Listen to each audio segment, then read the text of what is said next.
who we are as a country. We are a nation that at its best loves, protects, and helps our fellow Americans. Today, we see pain, hurt, and destruction in the ashes of wildfires and the damage of Hurricane Laura. We encourage everyone to continue following guidance from your local authorities to stay safe. And Joe and I pledge to be there for those whose lives have been turned upside down, those who will need help from neighbors, strangers, and our government to make it through, to build back, to restore your lives and your communities. We also see pain, hurt, and destruction in the aftermath of yet another black man shot by police. Jacob Blake shot 7 times in the back in broad daylight in front of his 3 young sons. 7 times in the back in broad daylight in front of his 3 young sons. As Vice President Biden put it, the shots fired at Mr. Blake pierced the soul of our nation. It's sickening to watch. It's all too familiar, and it must end. Thankfully, he is alive today, but he is fighting for his life, and he shouldn't have to be. My heart goes out to the Blake family as they endure an ordeal that is tragically common in our country. Joe and I spoke with them yesterday. They are an amazing group of people with extraordinary courage. Even in their pain and their grief, even as they seek justice for their son, they spoke about the need to end the violence and heal our nation. I've had conversations like this with far too many mothers and fathers, but you will see and hear no one with more courage, more character, and more moral clarity. People are rightfully angry and exhausted. And after the murders of Breonna and George and Ahmaud and so many others, it's no wonder people are taken to the streets. And I support them. We must always defend peaceful protest and peaceful protesters. We should not confuse them with those looting and committing acts of violence, including the shooter who was arrested for murder. And make no mistake, we will not let these vigilantes and extremists derail the path to justice. Here is my promise to those mothers and fathers and all who stand with them. In a Biden-Harris administration, you will have a seat at the table, in the halls of Congress and in the White House. We all grew up reciting the Pledge of Allegiance, but now we must give real meaning to its words. One nation, under God, indivisible, with liberty and justice for all. Justice. Let's talk about that. Because the reality is that the life of a black person in America has never been treated as fully human. And we have yet to fulfill that promise of equal justice under law. We will only achieve that when we finally come together to pass meaningful police reform and broader criminal justice reform and acknowledge, yes, acknowledge and address systemic racism. We will only come closer to achieving that when we finally come together. We have come a long way in our country toward building a more perfect union. And the time is now, right now, to take the next step forward. And even as we experience this reckoning with racial injustice, we must also confront another crisis, the pandemic that has torn apart so many lives. The numbers that define this crisis are staggering. We cannot look the other way or allow ourselves to become numb to them. Nearly 6 million confirmed cases of the coronavirus, 180,000 lives lost, more than 50 million claims for unemployment this year alone. We need to see and we need to hear what is happening in our country. The quiet desperation that has taken over so many lives in America. The family packing into their car at 5 o'clock in the morning, hoping the local food bank still has something left when they get to the front of the line.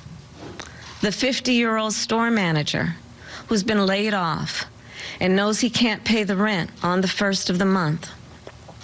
The mothers and fathers stretched to the breaking point, working from home while helping their kids with their online classes, just trying to hold it all together. The small business owners, economic engines of our communities who are shutting their doors every day. The nurse getting ready for her afternoon shift, who has seen so much suffering and death in recent months and wonders how much more can she bear to witness. The family grieving the loss of their grandmother, who's been in a nursing home and who they couldn't even visit over the last 3 months of her life. The alarming and disproportionate rate at which Black, Latino, and indigenous families are contracting and dying of COVID-19. That is the reality of America right now. A reality completely absent from this week's Republican National Convention. Because unlike the Democratic Convention, which was very clear-eyed about the challenges we are facing and how we will tackle them, the Republican Convention is designed for one purpose: to soothe Donald Trump's ego, to make him feel good. But here's the thing. He's the President of the United States. And it's not supposed to be about him. It's supposed to be about the health and the safety and the well-being of the American people. And on that measure, Donald Trump has failed. You see, at its most basic level, Donald Trump doesn't understand the presidency. He thinks it's all about him.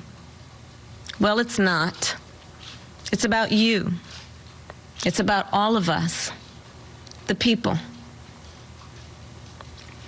As a lawyer and advocate, when I would rise to speak in a courtroom, I'd say the following words: Kamala Harris, for the people. And that is why I stand today to speak for the people. Because we know the truth. Donald Trump has failed at the most basic and important job of a president of the United States. He failed to protect the American people. Plain and simple. Trump showed that we in the legal profession would call a reckless disregard for the well-being of the American people. A reckless disregard for the danger a pandemic would pose to American lives, for the devastation it would do to our economy, for the damage it would do to communities of color who have been subjected to structural racism for generations, for the chaos that would upend our daily lives, make it impossible for many of our children to go to school, make it impossible to live normally and with a sense of certainty. He never appreciated that a president swears an oath before God and country to protect America against threats seen and unseen. It's his duty. It's his obligation to protect us. And yet, He has failed miserably. Here's the thing. Donald Trump's incompetence is nothing new. That has always been on full display. But in January of this year, it became deadly. That's when the threat of a virus that it would endanger the world first emerged. Trump dismissed the threat, but Joe Biden sounded the alarm. It would be the beginning of a pattern that persists to this day. Trump telling us not to worry, that the virus will, quote, disappear, that a, quote, miracle is coming. Joe Biden saying we need a plan, a national strategy, a president who is willing to lead, willing to be a role model for our nation, for our children. Trump still doesn't have a plan. He still doesn't have a plan. Joe Biden released his first plan in March. And here's what you have to understand about the nature of a pandemic. It's relentless. You can't stop it with a tweet. You can't create a distraction and hope it'll go away. It doesn't go away. By its nature, a pandemic is unforgiving. If you get it wrong at the beginning, the consequences are catastrophic. And it's very hard to catch up. You don't get a second chance at getting it right. Well, President Trump, he got it wrong from the beginning. And then he got it wrong again and again. And the consequences have been catastrophic. And here's why Trump has been so unwilling and unable to deal with this crisis. First, he was fixated on the stock market over fixing the problem. He tweeted about it consistently during this period. He was convinced that if his administration focused on this virus, it would hurt the market and hurt his chances of being reelected. That mattered to him more than saving American lives. Second, right at the moment that we needed Donald Trump to be tough on the Chinese government, he caved. On January 24th, he praised the transparency of the Chinese government. He said, quote, China has been working hard to contain the coronavirus. The United States greatly appreciates their efforts and transparency. It will all work out well. But they weren't being transparent. They blocked public health inspectors from our CDC from getting access and information that they needed to protect American lives. Donald Trump stood idly by. And folks, it was a deadly decision. Instead of rising to meet the most difficult moment of his presidency, Donald Trump froze. He was scared, and he was petty and vindictive. On a call with governors across the country on March 16th, he told them it wasn't his job to get personal protective equipment to frontline workers. He said, quote, respirators, ventilators, all of the equipment, try getting it yourselves, unquote. On that day, we had about 5,000 cases as a nation. Today, we have nearly 6 million.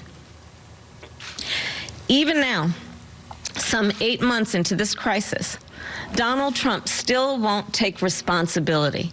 He still won't act. And the tragedy in all of this is it didn't have to be this bad. Just look around. It's not like this in the rest of the world. All we needed, guys, all we needed was a competent president. One who was willing to listen, willing to lead, take responsibility, have a plan. do their job. Well, Joe Biden will be that president. He's got a national strategy. He's more than ready to lead. Every month since March, as this pandemic has unfolded, Joe Biden has updated the steps he would take to save American lives.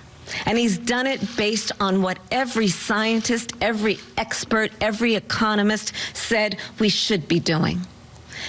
As president, Joe Biden will put a plan into effect on day one. Develop and deploy rapid tests with immediate results. Make sure testing, treatments, and ultimately a vaccine reach all Americans, including communities of color who have historically been left behind. Manufacture the medical supplies and protective equipment we need, and make them right here in America, so we're never again at the mercy of China and other foreign countries to protect our own people.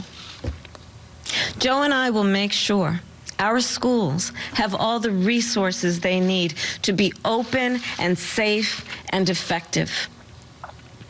Put politics aside and not silence the experts so the public gets the information they need and deserve. And put in place a nationwide mask mandate. Because in Joe's words, it's not a burden to protect each other. And he says that because the thing about Joe is he knows we're all in this together. Donald Trump says there's nothing he could have done to prevent all this death. Here's the truth. Barack Obama and Joe Biden had a program called PREDICT that tracked emerging diseases in places like China. I'm going to repeat that. The program tracked emerging diseases in places like China. Trump cut it. They detected a team and created that team in the National Security Council to global health and security, dedicating them to the work of global health and security and biodefense. Donald Trump eliminated it.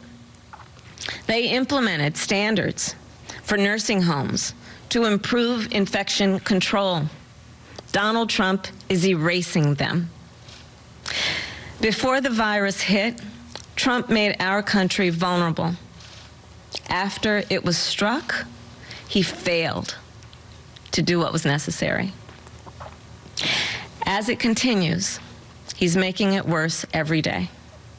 Just this week, the Social Security Administration said a cut to Social Security, like the one Trump is proposing, would end disability benefits within 1 year and end all benefits within 3 years. So let me be as clear as possible. If Donald Trump's extreme proposal goes into effect, the checks that American seniors are relying on, that you rely on to pay your bills, to buy your medicine, to live, will stop coming. The very people who have suffered so greatly in this crisis, it's unthinkable. And in the middle of a health crisis made worse by his own actions, Donald Trump is in court right now trying to throw out the entire Affordable Care Act, including the protections it provides for people with pre-existing conditions. So that means if you are fortunate enough to survive COVID-19, insurers could deny you coverage for treating any long-term effects. Now, President Trump won't tell you any of this at the Republican convention tonight. And we all know he's not changing. The president he has been is the president he will be. But we have a chance to right these wrongs and put America on a better path forward. One where the leaders we elect listen to the experts and follow the best medical guidance to keep us and our families healthy and safe. One where we take meaningful action against systems and traditions of oppression. One where we stop fanning the flames of hate and division and treat one another with the respect and the dignity that each one of us deserves. As Joe Biden said in his acceptance speech, we have a choice between the light and the dark. I believe America will choose the light. Thank you. I'm Egberto Willies, host of Politics Done Right, an independent news program. I post several news videos of interest every day. I ask you so kindly to subscribe to my channel, and please leave me some comments. Thank you very much.